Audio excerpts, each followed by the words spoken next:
Now, 10 years ago plus, I bought myself one of these. It's a Zoom H2 handy recorder. It's got two pairs of mics, one pair at 190 degrees and one pair at 120. And I use it all the time and it works perfectly. And it has a little memory card where you can put it in the side of your computer or a card reader or whatever. Very convenient indeed. I've used it for recording my pupils when they're practicing, just so they can hear their own sound. I've used it for getting sound effects outside. I've even used it plugged into the side here to get sounds from a really nice record player if I've got an LP and I want to stick it on my iPod. So it gets tons of usage. Brilliant.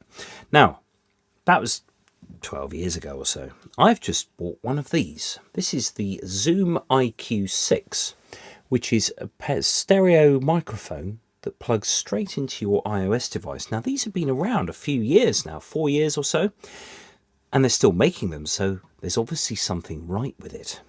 And I'll demonstrate. Now, on the side, it has a level control, so you can actually physically adjust the gain of the mic. That's quite a nice touch for all us old analog types. And there's also a headphone connector here, because when you plug this in, the headphone output of your iOS device no longer works. That's fine, doesn't matter. So I'm going to plug it into the side of my iPad here. I'm also going to plug this lead in, which is the output to my recording device that you're hearing this presentation on. At the moment, the mic that I'm using is a little C3000 here, just for narration. So I'm going to plug this into the side of this, into the side of the iPad. There is a little insert that the iQ6 comes with, which you can remove if you want to then plug it through the case of your phone. So a lot has been thought through here. So I've got, at the moment, you can see my iPad now is registering a stereo level, and you can tell that because it's different on the left than it is on the right. That's presumably the left hand mic is picking up better than the right. So I can adjust the gain, and I've also got a little telltale light on here that lights up just to show that there's a level coming in. Now, this is quite useful if you've got the level display on this. Now, this app is the proprietary app that comes with the Zoom microphone. It's not going to set the world on fire, but it does quite a lot, and it works all the way back to iOS 6. So if you've got a proper old dog of a mobile lying about with a lightning connector, that's a perfect recording device with this mic. So I'm going to record something. You can see that I recorded something earlier on this, but I'm just going to press record, and you do have a few options: new recording or overdub. Nice. Overwrite or insert. So I'm just going to go new recording, and it'll save this with a file name. 1 2 1 2 2 1. Okay, a variety of sounds there. Just recording some bass, some sort of ambient, sort of some clicks, and a few sort of little other sounds as well. Now I'm going to play this back now. You will hear this only. I'm not going to say anything while this is being playing back, so you can hear my voice. 1 2 1 2 2 1.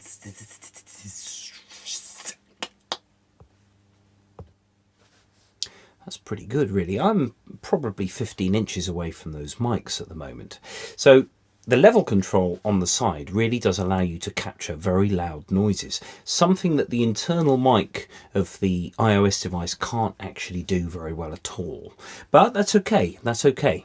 So, you know, it's an extra, it's a really useful extra to your iOS device, especially when you use GarageBand. Now, those of you interested in recording and the sort of history of it should look up the Acusonic Recording Process, which was used in the production of lots of Quincy Jones albums, Michael Jackson, Thriller, you know, that sort of thing. Now, what this essentially meant was that all of the tracks, instead of recording just one microphone and then mixing it in stereo, pseudo stereo as it were, you'd set up 2 mics and record all your parts with that. Now, that's obviously very track hungry, because on GarageBand you have 16 tracks of stereo 16 stereo tracks or 32 mono ones. So obviously if you're recording in stereo you can only do 16 things, but you know, it's okay, that's all right.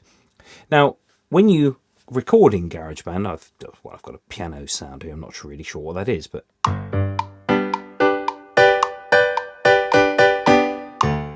okay, well I'll tell you what, I can use that for something. Maybe I'll make it a few bars longer, maybe get 4 bars, so I've got a sort of a rest, 2 bars rest. There we go.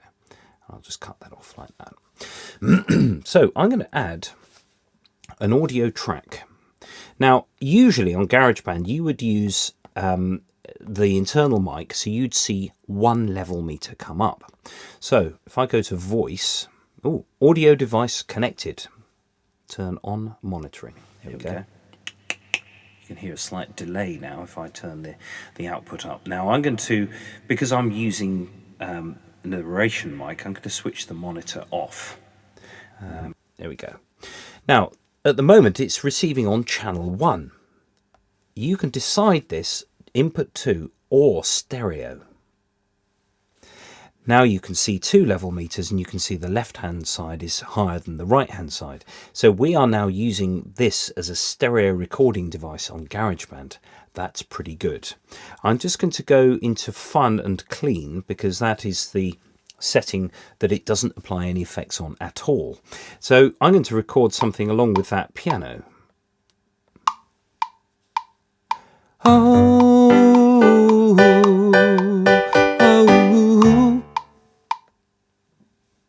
I'm going to record something else. Now I'm just going to play that back, and you'll hear that when I play it back, it will put my vocal slightly on the left where it, where it was recorded.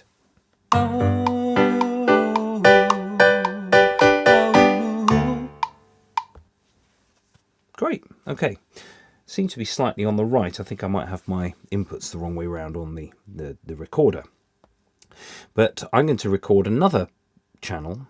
I'm going to record it in stereo again, and I'm going to go to my fun and clean. And this time I'm going to move very slightly with respect to the microphone, so I can sort of maybe put it slightly on the right hand side. So I've just got to sort of bend over the iPad a bit. Okay.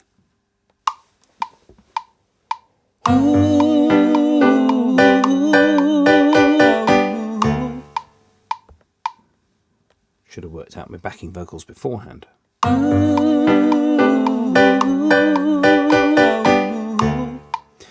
you can tell that the quality is quite a lot higher. We're having to do less processing with GarageBand. I've made some videos, please do check out my channel. Made some videos using only the internal mic of the iPad just to show how good it is as a tool, as a composition tool. But what this mic allows is for a little bit more than that. Now, the iQ6 comes with a pretty decent windshield here, and you can put that over the mic, which means you can sing right up to it without sort of popping the sort of, putting the pops and clicks to it. So as you can see, this is a rather powerful thing for GarageBand. Now, you can also, the GarageBand sampler won't allow you to record in stereo. If I go to the sampler device, at the moment you can see the input level there. If I click on that, the channel no longer allows inputs 1 and 2. It'll only allow one or the other.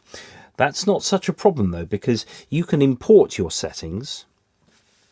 If you record something on GarageBand in stereo, you can export that, or you can merge it and then reopen it in the sampler. That's pretty good because it will allow you to play back in stereo on the sampler. The sampler is a stereo device in terms of the tracking of GarageBand. If I go to import sample, I think I had something recorded on this. Yes, I did. Zoom 00002 _XY. XY is the format that you have 90 degrees, 2 mics and cardioid pickup pattern crossed at 90 degrees. That's at the XY recording method.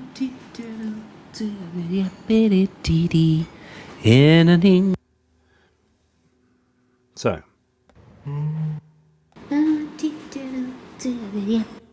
that is in stereo.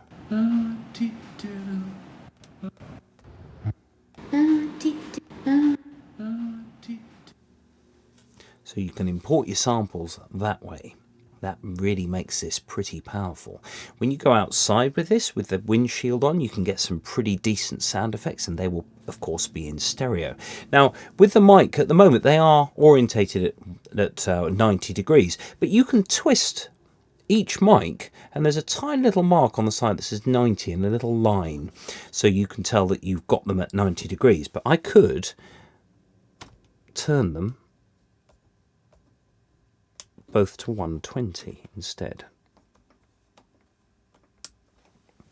And I have an even wider recording pattern than I did before. Be careful with that though, you don't want anything too wide. You can encourage all sorts of phasing problems with that, but it's really good for capturing a sort of wide ambience. It's a really nice way of doing that, is to do that. So if I come out of that particular program, I'm just going to use GarageBand to record, so I'm going to mute all my other tracks. I'm going to add another microphone track. And then what I'm going to do is I'm just going to... Now this is best with headphones really. You want to use a pair of headphones so you can hear this properly. But now I'm going to turn the mic up a bit. There we go. So it's nice and loud now. And I'm going to just record a little bit of wandering around the room. So I'm just going to set the section A, I'm going to set this to automatic so that the thing keeps recording. So I'm just going round the room, I'm just going round the room, behind the camera, I'm just going to have a look at over here, and then you'll hear that in a minute that it's nice and stereo and wide. Okay, so I'm going to play that back now, switch the metronome off, and let's have a listen to that. So I'm just going round the room, I'm just going round the room, behind the camera, I'm just going to have a look at over here, and then you'll hear that in a minute that it's nice and stereo and wide. There's enough gain on that microphone. You don't want too much because you're encouraging lots and lots of hiss and lots of noise. So going outside and recording sound effects is perfectly good with this. What I'll do is I'm just going to open the door outside, and I'm just going to take a little bit of ambience of the birds singing. I think there's a few cars outside. So talk amongst yourselves for 10 seconds. And I'm going to go and do this. And then in a minute, I'm going to come back in, plug it in, and you can hear how good it is. Listening back to that should give us a pretty good representation of the outside world without any nonsense, without any of that bass rumbly stuff. So if I just play that back.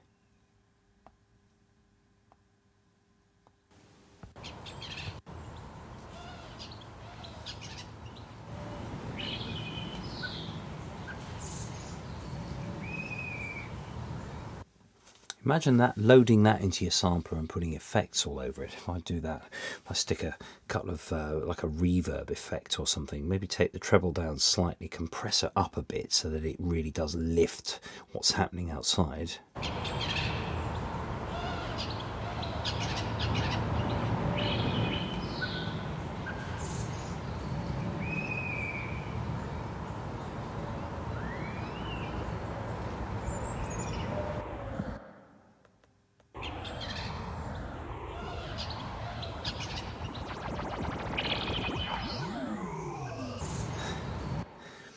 World's your oyster really with this, and it works absolutely fine. Now you can use this also as a microphone. You saw it before where I selected channels 1 and 2 or stereo.